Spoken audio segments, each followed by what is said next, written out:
Let's just come out and say it. Domestic violence, for whatever reason, is unacceptable. That's it. That's the bottom line.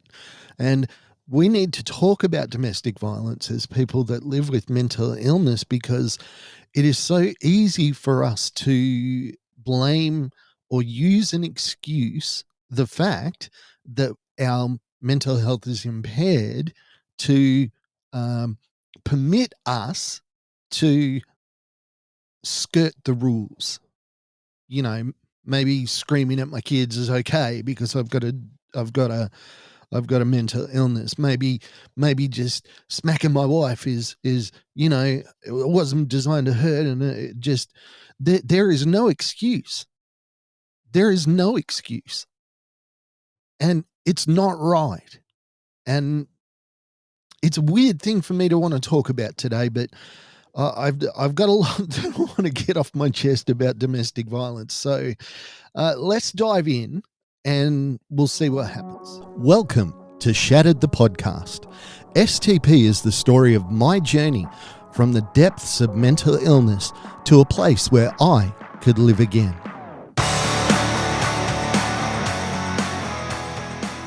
All right, I've said it at the top of the show. Domestic violence is wrong. Let's just get that out there. Now, I want to talk about being a person with mental illness, but first I've got to address it as a man. And I think that there's only one thing to say about a man that would hit a woman. Okay, let's talk male on female violence. You are not a man. You are gutless, you are weak, and you are pathetic. If you think it's okay to hit a person that loves you, your spouse, your girlfriend, your wife, your whatever, then you are pathetic. Now, if you do that and you try and have excuses, and one of those excuses is, oh, I've got this mental illness. Well, the fact is, buddy boy, that does not excuse you smacking around your family. We are accountable for our actions. I have to be honest. Some of my behavior in the worst of my times could be described as domestic violence. I am ashamed of it. I did nothing that would get me sent to court or that the police would need to get involved, but I was angry and I was hurt and I was confused and I was acting out, and there was no excuse for what I did. Now, I need to be clear. I never hit my wife, ever. I've never touched my wife in anger, ever. I have smacked my children in anger. I haven't beaten them. I haven't abused them, struck them, punched them, but I have been angry and I have smacked them. It's why when my oldest was about 3 or 4, we instituted a rule in our house that there was no smacking. Because when I grew up, smacking was a part of growing up. You got smacked. If somebody talked out to you, you smacked them. Never a woman. Never a woman. But if you had somebody around you and, it was your dad, it was your dad's mates, and you did something wrong, you could expect a clip around the ears. So when we realized that in my struggle with my mental health, my anger was out of control, we just said point blank, we never will smack in this house. All right. That's me laying my soul open. Now, there's a couple other things about mental health and domestic violence that need to be said. First off, of course, it's never an excuse. You can call it a reason, but it's never an excuse. And I have groveled to my children, to my wife, when I've displayed anger, to apologize to them when I've been able to, because that's not the man that I am or the man that I want to be. Now, as I said, if you are a man that hits a woman, you are pathetic, you are weak, you are a bad man. But that's not the end of your story. You can change. You have to change. There's no if, ands, or buts about it. You must change. You don't deserve to be with the people that you're with. If you've laid hands on them, and let's not forget the other kinds of domestic violence, the emotional, the financial. If you perpetrated domestic violence, you don't deserve to be in that relationship. Now, here's my big issue with what's going on at the moment. We got these people that are shouting in the streets about domestic violence has got to stop. Government's got to do something. Well, hitting your spouse is against the law. They've already said it's against the law. They've done what a government can do. You know, the services around policing and all that sort of stuff, the judicial stuff, that is all under the government's control, but that doesn't change overnight. The problem with this issue that I see is that it's a generational issue. We have a generation of young people who are told that there is no distinction between a man or a woman. Now, forget the trans debate, the LGBT stuff. This idea that everything a man does is toxic.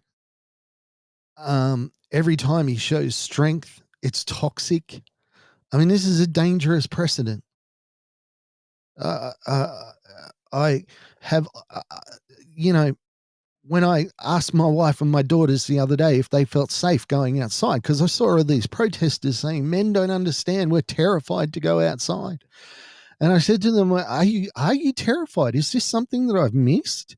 Is this something that has happened that I've not paid attention to?"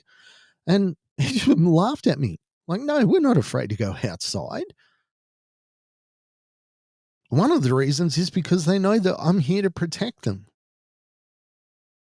And that's what each of them said individually. You know, I said, well, what would you do if you felt that you were going to be the victim of violence? They said they'd call me. The problem with this issue is, as I said, that it's generational. And I think it's two things that we need to do. First, we need to teach our men to be respectful. I'll tell you for real, if I ever hit my wife, I believe that the next day my 70-year-old father would show up and beat the tar out of me. He's 70 years old. He's pretty skinny, but he would find a way to beat me within an inch of my life because he would be so disgusted. Now, on that, if I ever did hit my wife, I would be so ashamed because my dad would look at me and say, that is not the way I raised you. I mean, that means everything to me. You know, I've let my dad down in so many ways, but this is one that I can hold my head up high and say, I have been respectful to my wife. I've been loving to my wife. I've never perpetrated violence of any kind against her. And I can stand with my dad and I can be honest and proud of that fact and allow him to be proud of me for that. What I've also done is I've taught my son that violence against women in any way, shape, or form is unacceptable. When he was little taps were unacceptable. You come up behind and smack him on the bum. No.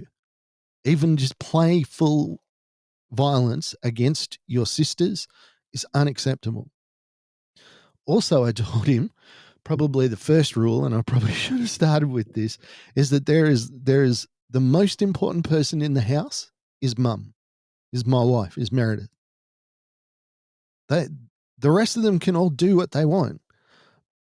But mum is the most important person in this house. Matthew opens the door for her. He allows her to serve herself first where possible. He defers to her. If he is cross with her, he is very quick to apologize. He catches himself. He's a teenager. Sometimes he responds as a teenager does. Well, he knows that that teen angst has a limit, just like I knew. I could disagree with my mum. I could argue with my mum, but as soon as I became disrespectful, that was the end of it. My dad was, nah, not having this. I'm exactly the same. The other thing as a father that I've done is I've taught my daughters to be strong. I've asked them to follow their mum's example, to not accept less than behavior, to not accept disrespect. This is very hard for my wife when we first had kids because they would be disrespectful and she would allow it. And she'd then sort of come to me and go, they're being really disrespectful. And it was never an attack on my wife, but it was like, mate, you need to be the one that stands up and says no. I'm always going to do it without question, but you need to let the kids know that even if I'm not there, the rule is still in place. Respectful sons, strong daughters. I spoke to both of my daughters over the weekend and said, what would happen if a man that you were with became violent? Well, my older daughter, who does Muay Thai, says he'd only do it once. And I said, does that mean that you would go back to him? And she said, no. She would kick his butt and then she would leave him. My other daughter said I wouldn't even be in the realm of somebody that could be violent. If there was any hint that they would be violent towards me or any woman, she wouldn't have a bar of him. There's been a lot in the podcast today. And as you can tell, I kind of get a bit fired up when it comes to domestic violence. I just want to finish with this one thing. It's not always men. There is a person that I know extremely well, a man that was married to a woman, and the behavior that the woman was showing towards him was domestic violence. And how do you say to a man that you are a victim of domestic violence? It's hard, especially when he loves her, especially when he thinks that she's the best he can get, especially when she's got him trained to believe that her way is the way. This guy, you'd ask him to go out for a coffee and he'd say no. And you'd say, why? He goes, oh, I can't afford it. It's like, you've got a full-time job. You both do. I'm happy to pay. But how is it possible that you can't afford to get a coffee?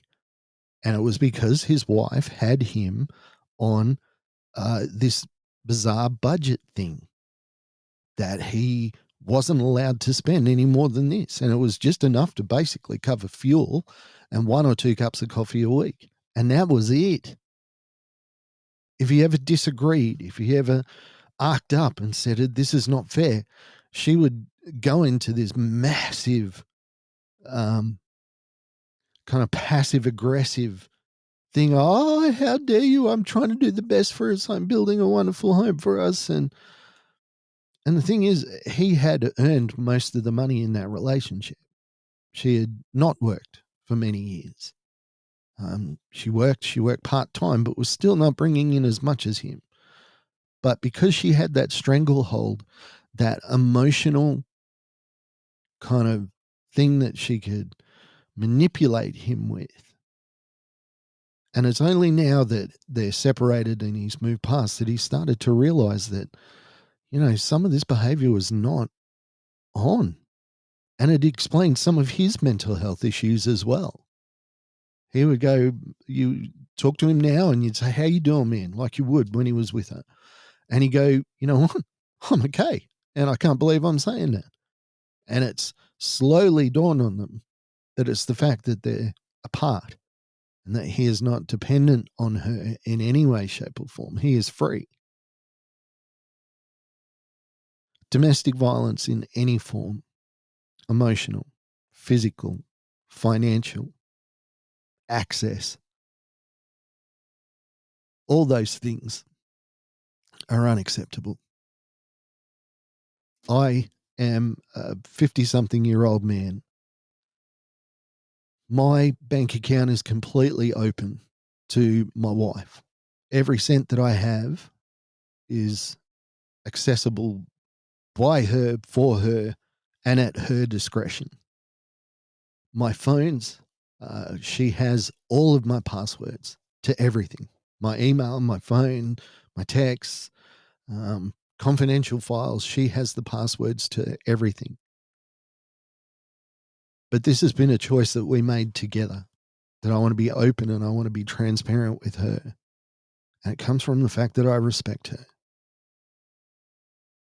We need to build that respect back into relationships, and it takes a respectful man and a strong woman. Not a violent woman, not a tough woman, but a strong woman. A woman that sees some kind of inkling that this guy might be abusive in any way, shape, or form. And she goes, I would rather be alone than be with somebody that might hurt me in any way, shape, or form. That's my 2 cents. Look, I don't know if I'm going to post this. I don't know. We'll see how we go. All right. Bye for now. I'll speak to you next week. Hey, thanks for joining us on Shattered the Podcast. I'm Mark. Special thanks to my producer, Meredith Brosnan, and also to Torian, Kevin, and Lorraine. And we can't forget the amazing band Adelaide, who let us use their song as our theme. For more information, check us out on all your socials, STP Shattered the Podcast.